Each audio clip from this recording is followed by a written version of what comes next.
I can see, like now when you look at my phone, you'll see so many messages of people who are caught up in private hospitals.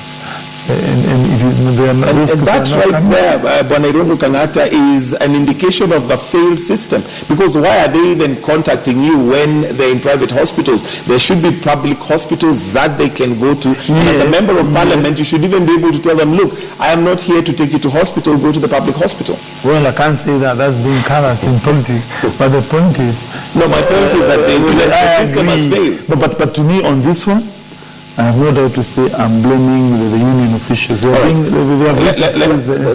is no way we can blame the union. And though it's sad that we have lost lives, people have gone ahead, sold their properties all over to take their beloved ones to hospitals. Let me just cut you short and take a call from Matigani before we lose that call, so that we can have that participation. Matigani, good morning. Good morning to you, Mr. Gitonga. Yes, go right ahead. I have one question for Honorable Arati. Okay. And I'm very sorry I'm getting you back because I could not get the studio. Okay. So I was still holding on. All right, just go right to the question.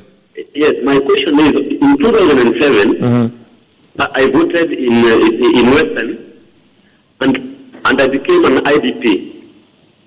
And the talk by that time was the same talk that Honorable Arati is putting across. So my question is Honorable Arati, is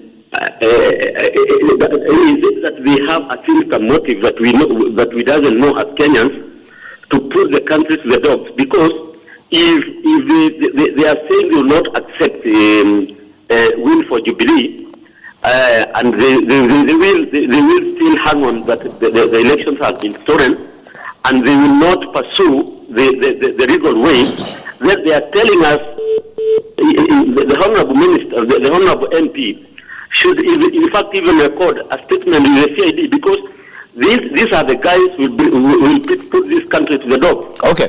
Yes. Thank you, Matigani.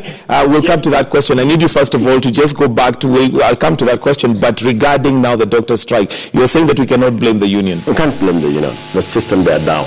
The government is, the other day we saw the president and deputy, they did the procurement through their system, of course, not the president directly, to buy machines for all hospitals around, the referral hospitals. And they forced those machines to be taken down there. It is a responsibility of the president to have intervened in this case of the doctors. Which he tried to. Yes, which he tried to, but what do you expect if the president, when you are defeated to really to mitigate properly on a process where people, they are losing their lives, people, they are losing, live about even lives. People, they are selling everything they have to take their beloved ones. All right, so NASA is government in waiting. What solution would you have? Definitely, these people, they have to sit down with the union officials, which they have done, and I believe there will be a better, offer from the government of NASA than the Jubilee one, because the Jubilee has refused completely to give.